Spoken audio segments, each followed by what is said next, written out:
pas de souci. D'accord, merci beaucoup. Merci à tous de me permettre de participer ce matin. Je vais commencer directement.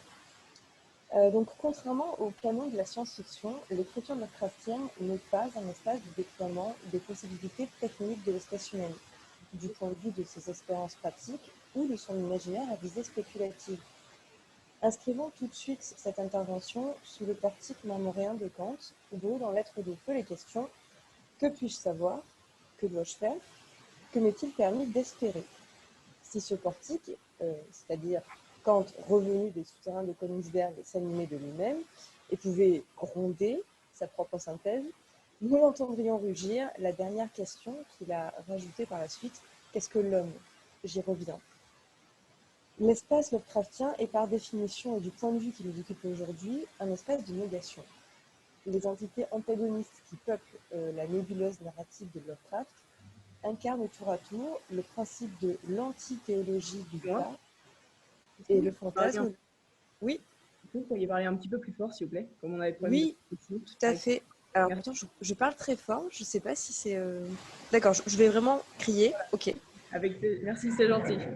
Il n'y a pas de problème. Courage pour les 20 minutes de cri. Non, c'est bon. Merci. Donc je reprends.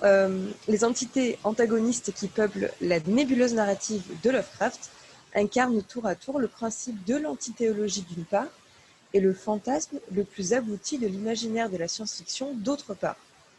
Il sera donc question ici de deux catégories de créatures dont je souhaite parler et dont le partage va découper l'exposé en deux points distincts.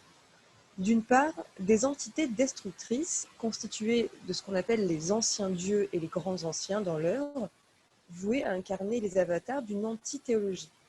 D'autre part, la grande race de Yit, civilisation extraterrestre représentant l'idéal de la perfection technologique dans le plus pur archétype humaniste. Je vais donc proposer une ébauche herméneutique de ces deux grandes forces antagonistes qui incarnent pour moi symboliquement à la fois l'effondrement de toute théologie par la représentation d'une systématique du suprahumain et à la fois l'échec des rêves de la science-fiction par la mise en scène de l'impuissance du parangon de la science et de la technologie, que sont la grande race de Yit, face à l'annonce d'un anéantissement apocalyptique. Il s'agit donc d'un effondrement de tous les supports téléologiques humains. Les anciens dieux et les grands anciens sont présentés par Lovecraft comme des entités cosmiques, c'est-à-dire des créatures extraterrestres, créatures vivant à travers plusieurs dimensions sans pouvoir se fixer dans aucune. Du fait de cette ambiguïté dimensionnelle, elles ne peuvent pas non plus mourir et sont donc considérées comme les personnages, par les personnages humains comme immortels. Leur forme d'existence préexiste à celle de l'unité anthropocentrée du multivers et se poursuivra après sa disparition. Si leur puissance est incommensurable pour l'esprit humain, je songe ici évidemment à la confrontation entre raison finie et raison infinie, ces créatures ne peuvent néanmoins pas intervenir directement dans ce qui constitue le plan de l'existence humaine. C'est pourquoi elles interagissent principalement par le biais des rêves, des hallucinations et des incantations qui les convoquent. Mais elles se manifestent aussi dans les mutations qu'elles provoquent dans tous les êtres vivants. À ce titre, il s'agirait donc plus de forces dotées d'une volonté que d'êtres à part entière. Cette volonté est essentiellement et absolument extérieure. Mais il est délicat de les considérer comme véritablement constitutives d'un panthéon, car elles ne produisent pas un cadre référentiel systématique dans les nouvelles de l'écrivain. Elles apparaissent régulièrement, et l'auteur, dans certaines correspondances privées par exemple, leur attribue une hiérarchie rudimentaire. Mais certains récits n'y font pas référence.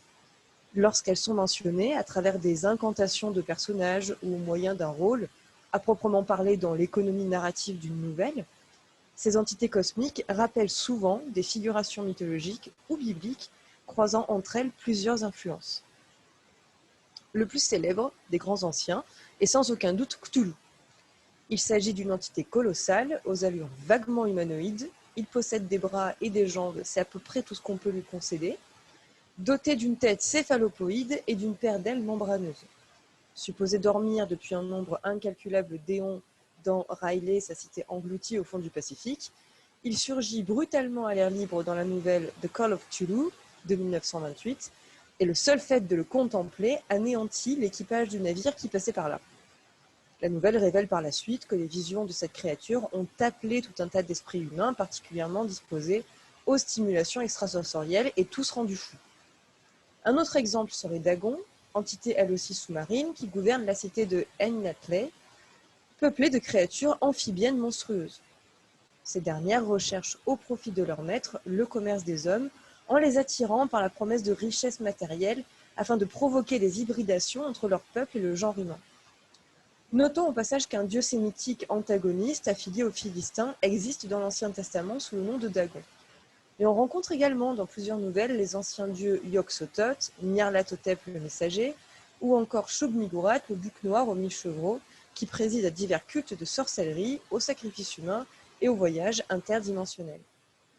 Ces entités évoquent toutes, par certains aspects, le cortège fantasmatique, poético-théologique de la figure satanique et ses attributs, tant sur le point des schèmes convoqués que des capacités que leur prêtent les diverses narrations.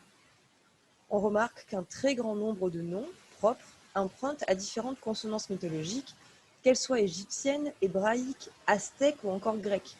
Il y a donc réutilisation et syncrétisme par Lovecraft au travers de la science-fiction d'un matériau à visée téléologique qui est le domaine privilégié de toute théologie. Ces entités portent des noms de dieux, ont une puissance quasi divine et une volonté de domination qui génère des croyances et des cultes. Pour autant, le discours qui leur est consacré pose un problème du point de vue théologique. En effet, les théologies occidentales sont généralement organisées autour de la sotériologie, l'économie du salut.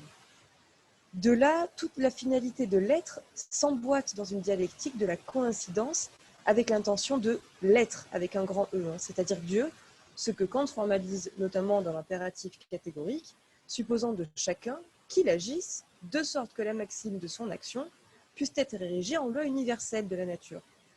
Or, le contact chez Lovecraft des anciens dieux et des grands anciens n'insuffle aucune téléologie à l'existence du genre humain. Leurs révélations, leur culte et même leur contact ne fournissent aucune réponse. Ce contact n'apporte à l'homme aucune explication sur ses origines, ne l'éclaire pas sur les conditions de son agir et ne lui promet rien, et surtout pas une voie d'accès à la moindre forme de bonheur. S'il devait y avoir édification d'un discours théologique à leur sujet, ce discours n'apporterait ni l'espérance, ni la connaissance, c'est-à-dire qu'il ne servirait aucun enjeu anthropologique supposé être à l'origine de l'instinct religieux. Les grands anciens, je le disais plus tôt, sont des étrangers par excellence. Ils ne sont pas institués en gardiens, en protecteurs, ou même encore en géniteurs de l'univers dans lequel ils s'inscrivent, mais en agents extérieurs, ennemis de toute forme de vie, dont l'espèce humaine n'est qu'une manifestation parmi d'autres dans l'œuvre. De fait, la narration de Lovecraft ne déploie un univers qu'au travers de l'éminence de sa destruction, et la téléologie, commune à la science-fiction et à la théologie, est menée chez lui sur les deux points, à son point le plus critique. Il me faut faire un détour ici par le terme de théologie, parce que je souhaite illustrer par deux aspects le rôle que lui donne Lovecraft. Je prends dans ce but deux éléments structurels majeurs des théologies occidentales monothéistes, la révélation, la foi, et la prescription, la loi.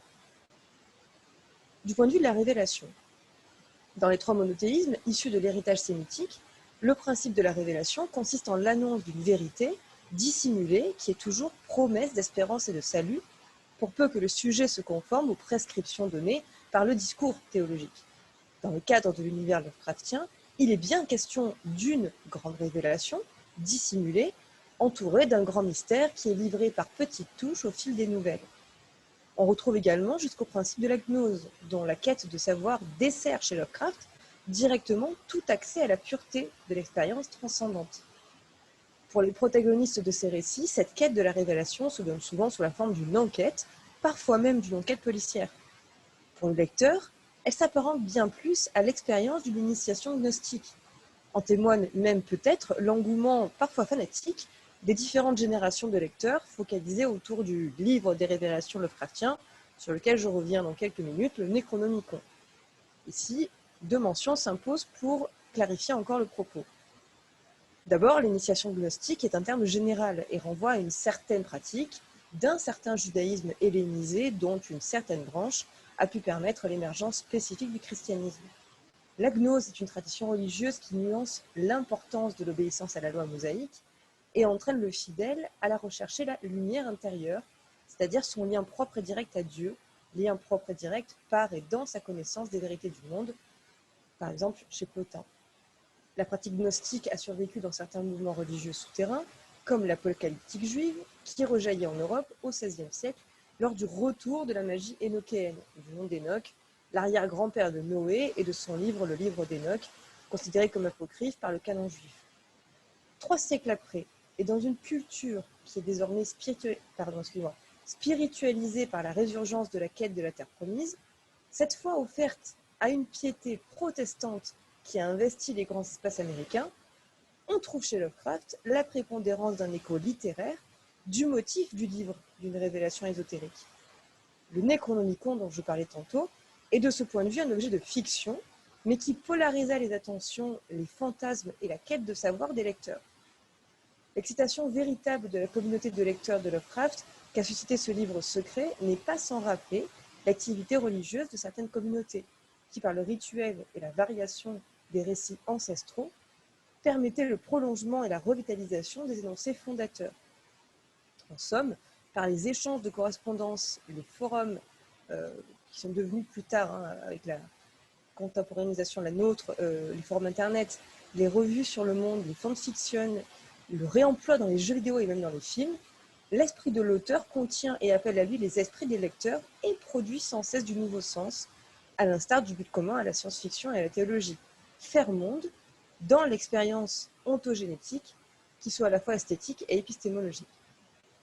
Le Necronomicon, livre supposément détenteur des connaissances glanées sur les grands anciens, est un fil rouge qui lie entre eux les différents personnages et lie entre elles les différentes sociétés dans les nouvelles. C'est un ouvrage maudit, convoité dans les récits par tous les protagonistes, qui recherchent activement le contact avec les diverses entités cosmiques. Et pourtant, ce livre est totalement fictif et se trouve dans une université elle aussi fictive, l'université miskatonique de la ville d'Arkham, que des lecteurs contemporains des premières publications de Lovecraft ont cherché, et qui apparaît en référence dans une série brillante qui vient de sortir, qui s'appelle Lovecraft Country. Lovecraft lui-même s'amusait énormément de son vivant, de l'émulation que générait la réalité potentielle de tous ces imaginaires qu'il proposait. La présence et l'action des grands anciens ne sont presque jamais directes, et leurs manifestations constituent des révélations pour chacun des personnages qui les rencontrent, précisément parce que les grands anciens ne sont pas supposés exister. Ils n'appartiennent pas à l'ordre du réel. Il s'agit du terme révélation que l'on prend ici dans les 2 acceptions les plus courantes, la révélation au sens du négatif photographique qui réagit dans une solution chimique.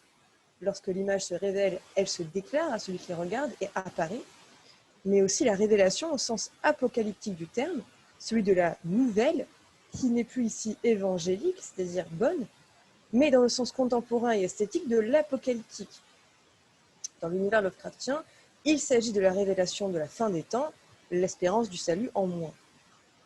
Si la révélation de la supra-humanité des grands anciens n'apporte pas l'espérance, elle procure en revanche la connaissance d'une inéluctabilité de ce que l'homme, ses réalisations, son savoir, ses civilisations, son cosmos même, sont destinés à disparaître en même temps que l'univers qui les porte.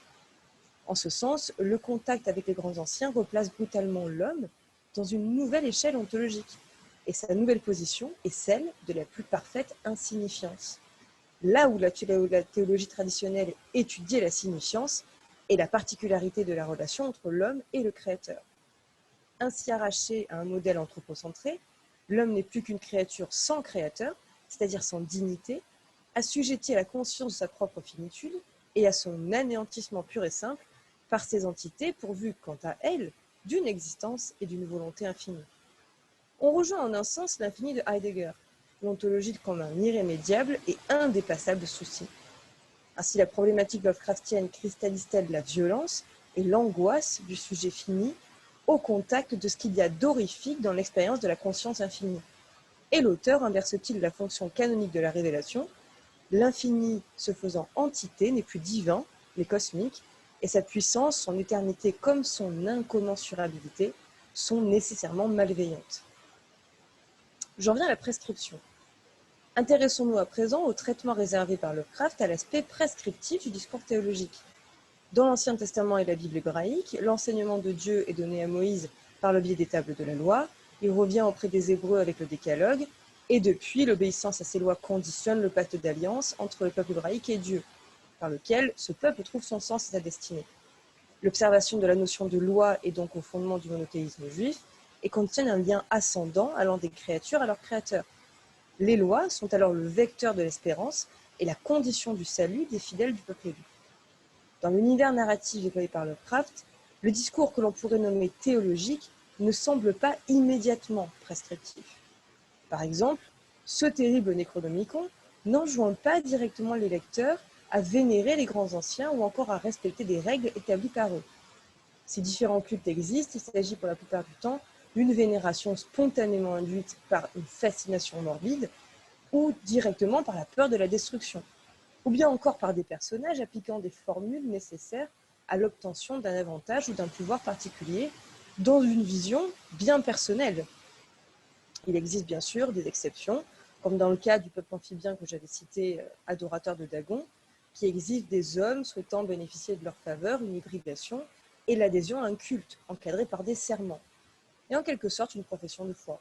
Ou encore, il y a le cas du culte voué par les sorcières à l'homme en noir et à Shub-Niggurath, exigeant de l'homme l'inscription de son nom dans un livre noir et des sacrifices humains. Pourtant, il y a une autre forme de loi, plus sinueuse, qui parcourt les différentes strates de l'œuvre. En effet, la première est peut-être la plus violente des dévastations et sans doute celle qui s'exerce sur les lois qui semblaient de prime abord les plus inamovibles. L'invocation des grands anciens a pour effet immédiat de tordre le réel dans tous ses aspects. Les esprits, les corps animés, mais également les substances végétales, minérales et jusqu'aux lois de la physique et des mathématiques, toutes ces choses sont systématiquement dévoyées, perverties et torturées. Il ne s'agit donc pas simplement des lois propres aux relations humaines, comme les lois morales, mais bien des lois qui structurent le tissu du réel. Par exemple, dans le cas des espaces non euclidiens, qui ont fasciné l'activité graphique de beaucoup de films et de jeux vidéo majeurs des 2 dernières décennies. Lovecraft aime ainsi employer toute une série de vocables qui traduisent la violation induite par la manifestation des grands anciens. De cet effondrement des normes ne résulte qu'une dévastation annonciatrice de l'annihilation finale, signe véritable de l'avènement du règne des dernières puissances. En un certain sens, la dernière et unique prescription qui demeure réside dans l'expérience elle-même de la terrible réalité des grands anciens. Toute la teneur du discours théologique s'établit alors dans cette unique constante, la seule loi qui s'impose et qui détruit toute autre loi théologique, scientifique ou humaine. L'expérience de l'infini redevient une expérience de l'effroi. Bloomberg écrit d'ailleurs « Quand on croit approcher la vérité, la souffrance n'est pas loin » dans la lisibilité du monde, page 16. Le discours à proprement parler sur les grands anciens et les anciens dieux comprend selon les nouvelles le récit de leur règne passée, les différents moyens de les contacter, ou encore le type d'interaction qu'il est possible d'entretenir avec eux. On pense alors aux métempsychoses, aux mutations physiques et aux voyages dimensionnels. Ce discours ne formule donc qu'une seule loi, l'exercice d'une domination absolue et l'anéantissement subséquent de toute autre prescription, universelle, théologique ou cosmique. Dans une telle narration, une étude de la systématique du suprahumain ne peut vouer qu'au constat d'un échec de la raison, et plus précisément au constat de l'échec de toute tentative de représentabilité de l'infini par le fini, de toute lisibilité du réel. La conscience, et jusqu'à l'existence humaine, perd tout sens et se dissout au contact d'une entité qui ne peut être expérimentée que par le principe même de son incommensurabilité. L'énoncé cosmogonique et la quête scientifique pour l'atteindre paraissent chez Lovecraft 2 modes spéculatifs complémentaires qui permettent de tenter de conjurer par la saturation l'insignifiance de l'expérience humaine et partant de la raison. J'en viens au statut de la science et la grande race.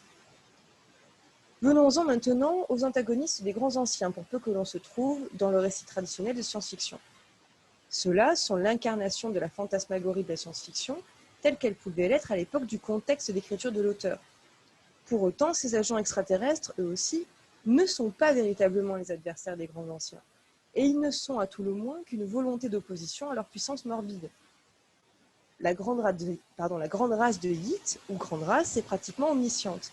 Elle voyage dans le temps, dans l'espace, change de corps dès qu'une espèce ne parvient plus à lui servir de véhicule, et poursuit comme objectif la collection et la sauvegarde du savoir scientifique et historique de toutes les espèces pensantes de cette partie de l'univers. Elle incarne donc la plupart des grands thèmes de la science-fiction, et ce faisant, elle est elle-même le vecteur d'une espérance fondée sur l'efficience de la raison et du savoir, alors même qu'elle sait que les grands anciens sont voués à l'emporter. Là où les grands anciens nous paraissent cristalliser la forme symbolique, et je pense à la philosophie des formes symboliques de Cassirer Tomido, d'une inversion des théologèmes fondamentaux de l'espèce humaine, la grande race incarne quant à elle l'archétype idéal de ce que la science-fiction à l'époque de Lovecraft pouvait représenter dans les cycles continus d'effondrement et d'actualisation des supports téléologiques. Au début du XXe siècle, lorsque la religion ne parvient plus à reprendre les fonctions téléologiques que vient de perdre la philosophie avec la mort de Hegel, la science-fiction émerge parmi les nouveaux grands récits. Les paradigmes de celle-ci s'incarnent volontiers dans la métaphore de la grande race et par extension dans le sort qui lui est réservé. Le statut particulier de la grande race vient aussi en contrepoint d'un autre pôle de la narration Lovecraftienne, le discours sur le progrès scientifique. En effet, Lovecraft intègre en détail dans ses nouvelles les dernières avancées technologiques de son époque dans la plupart des domaines scientifiques. Il était lui-même passionné d'astronomie. Le point commun aux traditions orales, folkloriques et mythologiques dans lesquelles le récit Lovecraftien puise est leur fonction de mise en garde contre ces périls scientifiques trop terribles pour être clairement nommés, qui se traduisent par des recommandations, des avertissements funestes, voire des interdits formels, qui dès lors font l'objet de transgressions. Et de fait, il s'avère que dans le texte, l'accès aux entités cosmiques malignes ne se manifeste qu'à l'issue d'une quête initiatique menée au travers du discours supposé incorruptible, la pensée scientifique. Les découvertes des sciences positives sont systématiquement détournées de leurs objectifs premiers pour être placées au service de la transmission d'un message cosmique, crypté, apocalyptique et doté d'une dimension transcendante. Qu'il s'agisse des mathématiques, de l'optique, de la physique, de l'astronomie, de la biologie, de la géologie et même de l'histoire, les protagonistes sont trop enclins à se laisser engloutir par la passion de leur recherche et finissent immanquablement par aboutir, alors que le travail parvient à son acmé, à la révélation horrifique de l'envers du réel tel qu'il apparaissait jusqu'alors. Les lunettes astronomiques, les ruines ensablées, les formules mathématiques, les précipités chimiques et jusqu'à l'harmonie la plus pure de la musique n'entr'ouvrent pas la porte tant espérée de l'illumination et de la connaissance, mais celle du désespoir, de la déchéance, de la folie et très souvent de la mort.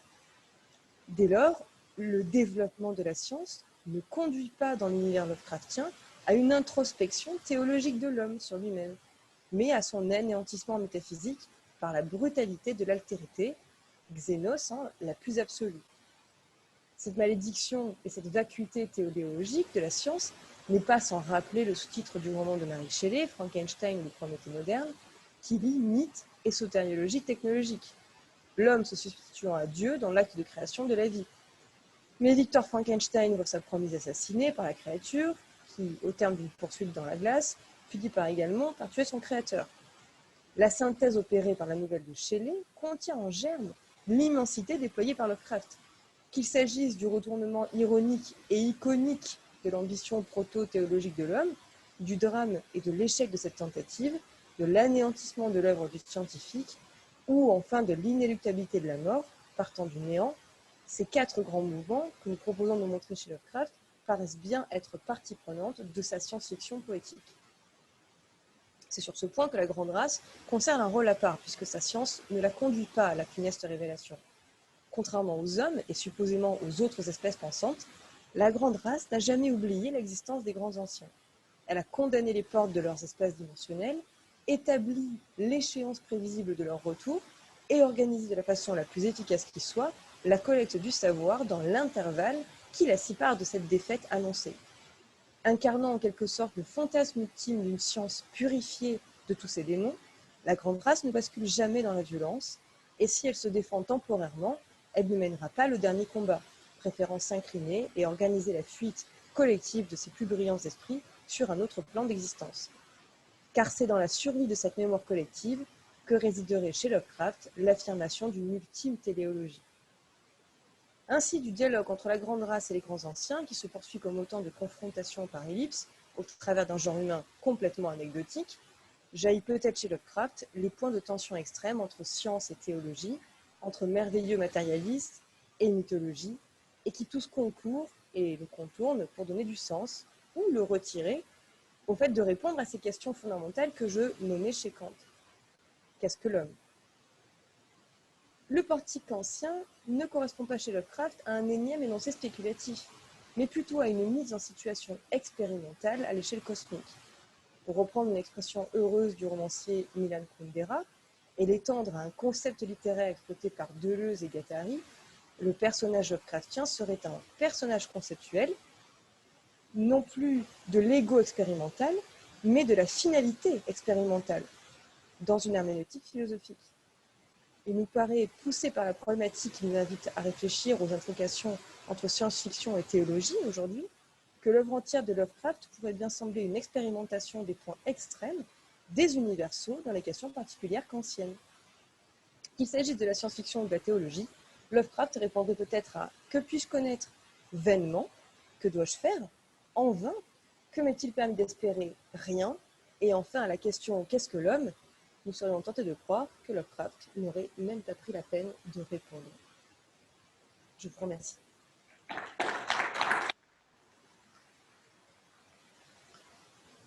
Merci beaucoup pour votre présentation. Vous nous entendez toujours bien? Vous nous entendez toujours? Très bien. Vous ne nous entendez pas du tout depuis la salle? J'entends un écho, mais je ne suis pas bien sûre de ce que j'entends. Vous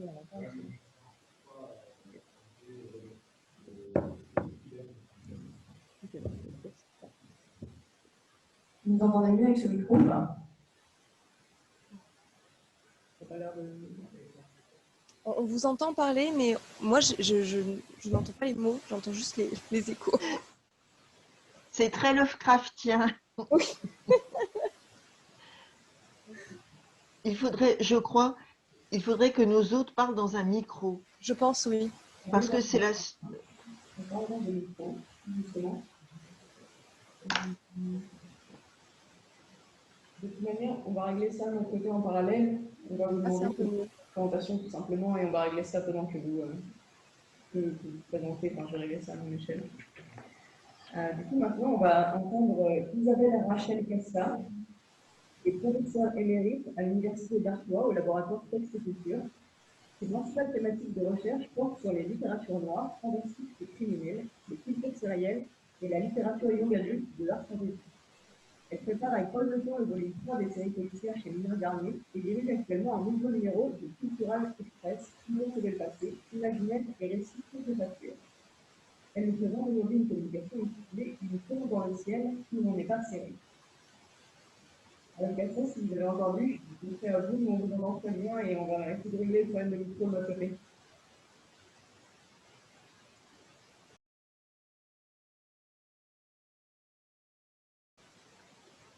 À votre silence, je comprends que c'est à moi de parler.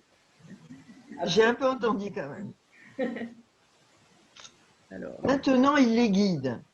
Cet illuminé nommé Jésus de Nazareth. Et il leur parle disant, ouvrez les guillemets, en vérité, je vous le dis, j'étais Karl Glockauer. Et à présent, je suis Jésus, le Messie, le Christ. Fermez les guillemets. Et il en fut ainsi. Michael Moorcock, Behold the Man, voici l'homme. Le titre, en effet, qu'a rappelé notre hôtesse, Des tombes dans le ciel où l'on n'est pas serré, est une forme de rappel de rappel. En effet, la première version est de Paul Celan dans Fugue de mort, reprise à l'orée du Pléiade sur Kafka par Jean-Pierre Lefebvre, l'ordonnateur, et en la modifiant d'ailleurs. Pourquoi cette citation déviée, si je puis dire, comme titre? Parce que seuls des tombes dans le ciel où l'on n'est pas serré peuvent correspondre à ce que j'appelle non pas la mort des dieux, mais l'éparpillement, l'effondrement et de toute façon, la nébulisation, on va le voir, pulvérulente, souvent des entités. Donc, ces entités en défaite peuvent aussi concerner jusqu'au monde, au Marvel Cinematic Universe, au monde de Marvel, et en particulier à la fin de Infinity War, où on va le voir, la moitié de l'humanité est détruite par le titan Thanos. Donc, ne sommes-nous pas de nouveau face à ce que Flaubert analysait ainsi, les dieux n'étant plus, le Christ n'étant pas encore, il y eut un moment où l'homme fut seul entre Cicéron et Marc Aurèle. Cet homme seul est un sujet pour la science-fiction qui va essayer de meubler cette solitude ou cet abandon ou cette fragilité, cette vulnérabilité humaine abandonnée par toute une série de figures, de scénarios et de présences à demi divines, à demi héroïques ou démoniaques que nous allons scruter. 3 moments pour ce trajet. Le premier, je l'ai nommé comme Kundera, citant Rabelais, Dieu n'aime pas les agélastes. Agélastes voulant dire les gens qui n'aiment pas rire. Un deuxième moment que je reprends à Jason Rothenberg, le showrunner de The 100, les 100, des cendres, nous nous relèverons. Contextuellement, ce sont les cendres des apocalypses nucléaires qui se succèdent dans The 100 et qui sont appelées Prime Fire pour les connaisseurs de cette série apocalyptique où le Messie est une femme, justement, Clark. Donc, ce second moment nous amènera alors à nous interroger sur la question de savoir si l'homme peut se prendre pour un dieu pour l'homme. L'homme n'est plus un loup pour l'homme, mais peut-être, dans certaines circonstances, un dieu pour l'homme, mais ça ne se passe jamais très bien. Donc, la première partie, je voudrais l'ouvrir par une citation de quelqu'un de très important en science-fiction, Gérard Klein, qui, dans sa préface au recueil des histoires divines, nous dit ceci.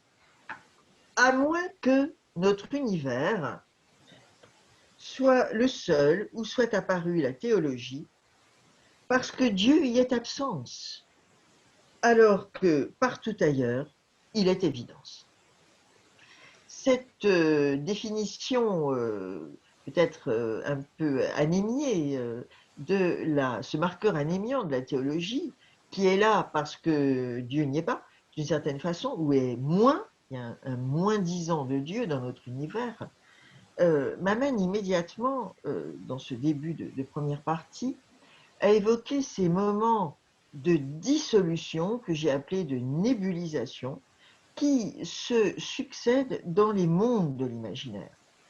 En effet, je fais allusion à 2 œuvres différentes entre elles, mais qui partagent cet imaginaire du fourmillant et du dissous. Je pense au début de The Leftovers, la série où 2% de l'humanité disparaissent purement et simplement. J'y reviendrai un instant si vous le souhaitez, parce que ces 2% ne sont peut-être pas perdus pour tout le monde, si je puis dire, mais enfin, en tout cas, ils ne sont plus là. Et la fin, disais-je, de The Avengers, où l'humanité et les super-héros eux-mêmes se dissolvent dans une forme de... C'est même pas la poussière matérielle. Ils étaient là, ils n'y sont plus, ils ont à peine le temps de dire au revoir, la moitié de leur corps est déjà anéanti, et devant nos yeux, il n'y a plus que ce néant, là où il y avait de l'être. Donc, ces dieux que j'avais appelés solubles dans notre communication de l'an dernier, eh bien, ils sont, je pourrais les qualifier de friables aussi. Et heureusement, il y a toute une part de l'imaginaire.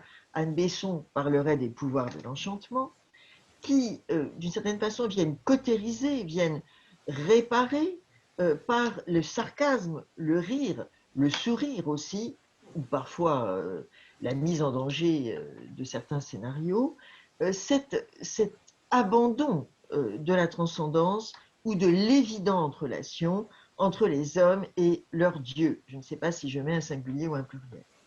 Il y a en effet ce que Natacha Vazderès avait suggéré sous le nom des vœux imprudents, où des humains se disent What if? Ah, si au moins machin n'était pas venu, ah, si je n'étais pas venu au monde, et ça c'est Capra, La vie est belle, si Buffy n'était pas venue dans mon monde, et ça c'est Cordelia dans Buffy the Vampire Slayer, qu'est-ce que ça se passerait mieux? Immédiatement, les deux sont entendus et le monde se reconfigure, malheureusement bien pire, évidemment. Sinon, c'est pas drôle. Donc, les vœux imprudents génèrent une uchronie qui est mille fois plus criminogène, traumatogène et infernale que le monde, pas très drôle peut-être, où George Bailey vivait, lui est aidé par son ange gardien, Clarence, et où Cordelia vivait avec Buffy, qu'elle souhaite ne jamais avoir connue, et immédiatement, tout est transformé en vampire et en assassinat de masse. Donc, attention aux vœux imprudents. Peut-être qu'en effet, ils sont effectués, mais avec quelle violence, quelle virulence. Autre, entre guillemets, légèreté, la multitude, la prolifération des scénarios sur les autres dieux. American God, par exemple, inspiré Neil Gaiman, et qui montre des dieux anciens venus lutter contre les trois nouveaux dieux américains, la technologie, la mondialisation et les médias. Donc, avec des fortunes diverses, bien entendu. Mais on peut penser aussi à The Good Place, qui est un paradis peu à peu contaminé par le sème infernal. Et on peut penser aussi à Good Omen, qui montre le trajet contrastif d'un démon et d'un gentil, si vous voulez, et d'un méchant. Donc, tout cela forme une masse un peu plus souriante, répondant thématiquement à l'interrogation coruscante, crucifiante de la nébulisation du divin, de son éparpillement, de son affaiblissement et parfois même de sa disparition pure et simple. Et en liaison vers la seconde partie, je serais tenté d'évoquer ce texte connu, je le pense en tout cas, La prière de Tchernobyl, écrit en 97, et qui raconte une sorte, non pas de rétro-genèse, ce serait trop beau, mais d'anti-genèse, de contre-genèse, puisqu'après la catastrophe nucléaire que nous connaissons, il a fallu enterrer la Terre dans la Terre et ensevelir des petites bêtes, des animaux dont nous n'avions même pas connaissance. C'est-à-dire qu'au lieu, comme dans la Genèse, de donner des noms à ce que nous créons, nous avons enterré et tué des espèces que nous ne connaissions pas et que nous n'avions même pas eu le temps de nommer. Autrement dit, cet enfouissement lié à la pas dire d'apocalypse, ça aurait pu être une apocalypse, mais à cette catastrophe nucléaire fait de l'humanité une forme de, de démon destructeur pour sa sauvegarde, et les hommes qui ont enseveli cette terre dans la terre étant eux-mêmes quasiment des condamnés à mort. Donc, descendre pourtant, mon deuxième moment, nous nous relèverons, dit en tout cas Jason Rothenberg à la fin de cette série que je recommande vraiment chaudement, qui s'appelle Les Sangs, qui refusent la transcendance, enfin leur jeune messie, Clark, jeune femme à la fois fragile mais invincible, refuse la transcendance qu'on lui propose, elle refuse l'éternité pour vivre sa vie de femme avec quelques amis qui font comme elle. Ils vivront un temps limité, ils vieilliront et ils mourront, mais ils refusent d'être transcendés et amenés dans une sorte de lumière qui leur semblent finalement totalitaires et totalement contraires à leurs convictions. Donc ces cendres, eh bien, elles sont aussi, d'une certaine façon, le lot symbolique de deux personnages, et je vais les comparer peut-être d'une façon un peu surprenante. Loki, dieu de la malice, dieu asgardien de la malice dans l'univers Marvel, et Karl Glöckauer, homme frustré, complexé, à qui il arrive mille malheurs, chez Michael Moorcock. Pourquoi? Parce que Loki, qui est un dieu, meurt comme un homme, et Karl Glöckauer, qui est un homme, meurt pour devenir un dieu. Loki. Loki est une forme de dieu agaçant parce qu'il n'arrête pas d'entrer en lutte contre son frère Thor, sous les yeux, enfin si je puis dire, sous le regard assez furieux de son père adoptif Odin. Donc, à la fin, je le disais, de Endgame, enfin Definitive War, et au début de Endgame, hein, ce sont les deux grands massifs des Avengers récents, il est mis à mort d'une main par Thanos, le géant qui a décidé de supprimer la moitié de la Terre. Il essaye dans un élan héroïque de le tuer Thanos, juste avant qu'il n'extermine le restant, enfin la moitié de l'humanité, mais lui qui est toujours finalement malicieux au sens profond du terme, il est malin, il est mauvais. Hein. Eh bien, ce jour-là, dans son élan de générosité, il n'en est pas très bien récompensé parce que l'autre le saisit et l'étrangle d'une main et le jette brisé et sanglant aux pieds de son frère, de son demi-frère. Donc, Loki va revenir, bien sûr, en adoptant une sorte de variante dans une ligne parallèle, mais tout ça, nous le saurons encore une fois dans Endgame, puisque les Avengers repartent dans le passé, Loki à ce moment-là vole le Tesseract et arrive à, on ne va pas dire tromper, mais se présenter devant le tribunal des variations anachroniques, qui est évidemment le TRAC, et à retrouver par là même sa variante, puisque c'est une femme, Sylvie, et il y a là un nouvel espoir, comme dirait Star Wars, mais cet espoir est quand même très très très menacé, puisqu'il s'agit d'une ligne alternative et non pas du canon. Donc, Loki meurt et vit ailleurs et autrement, lui qui était un dieu, donc supposément immortel. Est-ce bien la même chose pour ce roman dont je montre la couverture? Voilà. Alors, je précise tout de suite que moi, j'ai sans doute la vieille version, enfin, on l'a eu dès qu'il est venu hein, en librairie, et ce roman de Moorcock a beaucoup sidéré. Il paraît en 69, après une parution en revue de 66 à 68, et il me fait beaucoup personnellement penser à Roma Aeterna de Silverberg, puisque dans ce roman de Silverberg, le christianisme n'a jamais pu venir au monde, puisque les Juifs sont jamais partis d'Égypte. Ce qui est une raison, en effet, tout à fait, si je puis dire, signifiante. Donc, il y a dans ce roman, il n'y a pas une rareté dans ce roman, puisque Jésus, le Christ des chrétiens, est présent dans de nombreuses œuvres. Les titres parfois le disent, l'affaire Jésus, l'incident Jésus, ou bien de Gore Vidal en direct de Golgotha. Bon, on se rend compte tout de suite que ça va être plutôt, bien sûr, dérisoire. Enfin, il va y avoir un côté très, très démythifiant. Mais enfin, bon.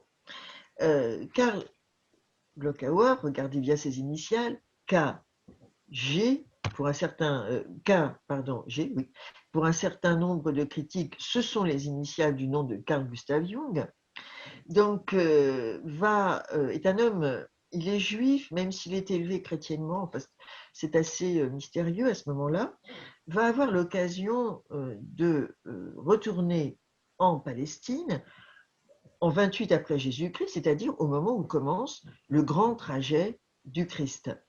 Il est fasciné par ce personnage, il veut le rencontrer, et il en a l'occasion parce qu'un de ses meilleurs amis fait une machine à remonter le temps qui va d'ailleurs mais alors vraiment se claquer en arrivant et ne plus servir à rien. Il faut bien qu'il y ait une occasion dans le scénario de ne pas pouvoir rentrer. Et il ne partirait jamais s'il n'était pas abandonné par sa compagne, en plus pour une femme. Donc Monica le quitte pour une femme. Donc là, il est vraiment désespéré et il accepte ce voyage sans retour. Lorsqu'il arrive en Judée-Samarie, il demande partout où est le Christ, où est le Christ, personne ne connaît. Mais il y a quand même Jean le Baptiste, il y a quand même un certain nombre de personnages bibliques. Et je ne vais pas raconter l'histoire, je ne vais pas divulgacher, mais il va arriver ce que vous commencez à comprendre. Déçu, désespéré de ne pas rencontrer le Christ, il va se dire que peut-être il serait aisé de le remplacer. Et il va vivre toutes les étapes de l'histoire biblique. Il va s'entourer de 12 apôtres, il va prêcher, il va marcher dans le désert, il va guérir les malades.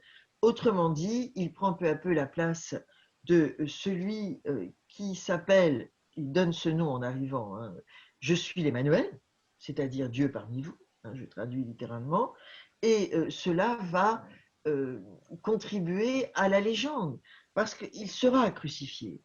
Mais ces derniers mots sont ce sont des mensonges, ce sont des mensonges, ce sont des mensonges, mais tout le monde croit entendre lama lama, Eli sabachthani.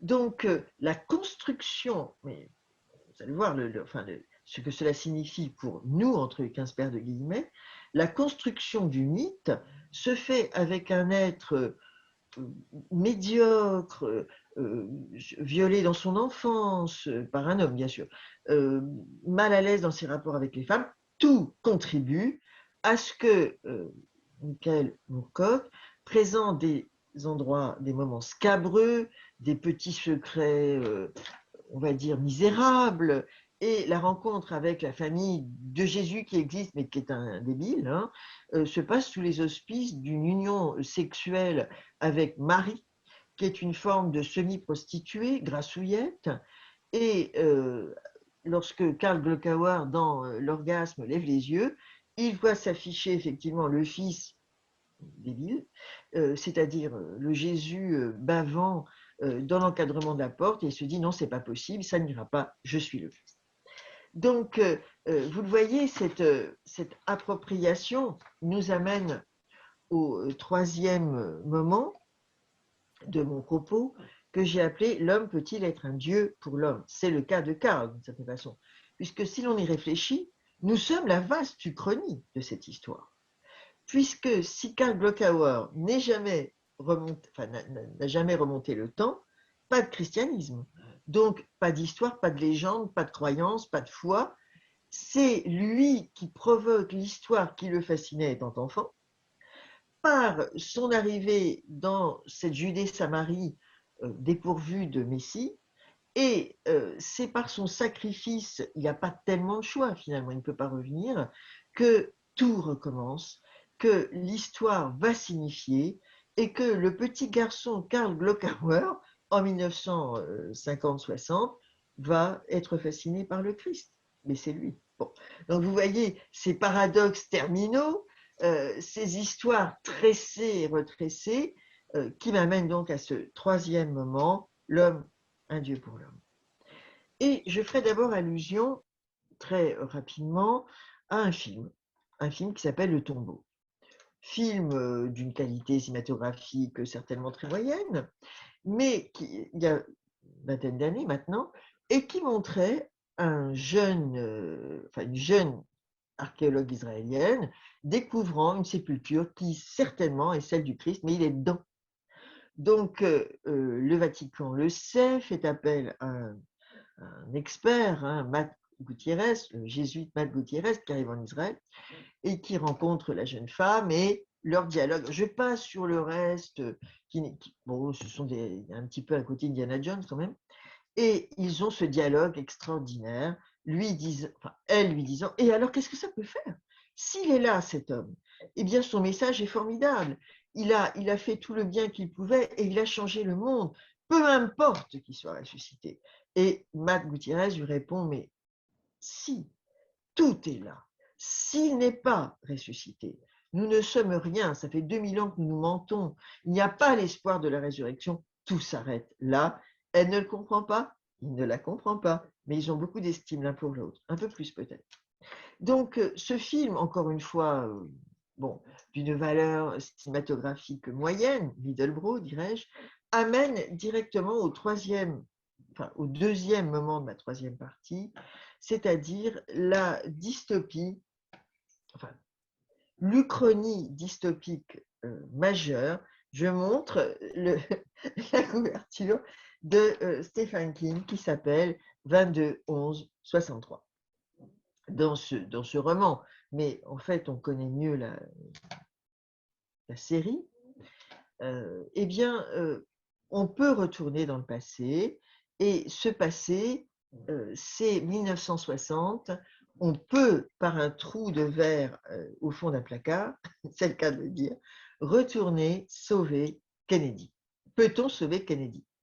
Donc, un jeune professeur d'histoire, divorcé, pas très brillant, Jack Epping, décide de tenter le coup, cornaqué, si je puis dire, par son vieil ami, Al Templeton, qui a toujours essayé, qui n'a jamais réussi. À ce moment-là, il arrive et bien sûr, il redevient professeur dans ce monde de l'Amérique de 1960 et il connaît une femme dont il tombe éperdument amoureux.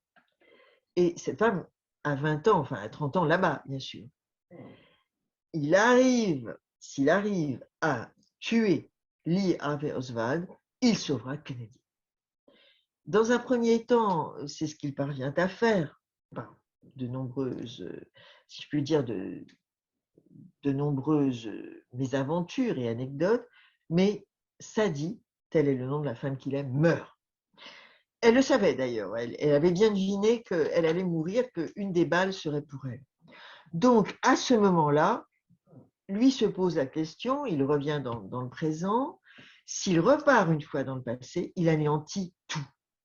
Or, la survie de Kennedy, le deuxième mandat de Kennedy, tout à fait heureux et normal, a débouché sur l'élection de George Wallace, et là, c'est plus du tout heureux et normal, c'est au contraire, par des enchaînements là encore très complexes, et que Stephen King sait détailler, c'est une catastrophe planétaire. Donc, que faut-il faire? Faut-il sauver Kennedy au prix d'une apocalypse nucléaire à venir, ou faut-il, et la mort de Sadie, ou faut-il retourner dans le passé, tout anéantir et sauver Sadie, qui ne le connaîtra donc jamais? Donc, l'homme peut être un dieu pour l'homme, et il l'est en donnant la vie à Kennedy, mais les résultats sont toujours assez terrifiants. Wittgenstein disait « Le monde, c'est ce qui arrive ». Eh bien, pour en venir à ma conclusion, je dirais qu'en effet, le monde, c'est ce qui arrive, et la fin du roman de Moorcock nous le dit assez. Je lis les pas derniers mots, mais quasi derniers mots. Karl Glockauer pénétra dans le Christ, et le Christ pénétra dans Jérusalem. L'histoire approchait de l'apogée. Hosanna. Hosanna. Donc, nous pouvons, en conclusion, renouer les fils de ce qui vient d'être dit, et si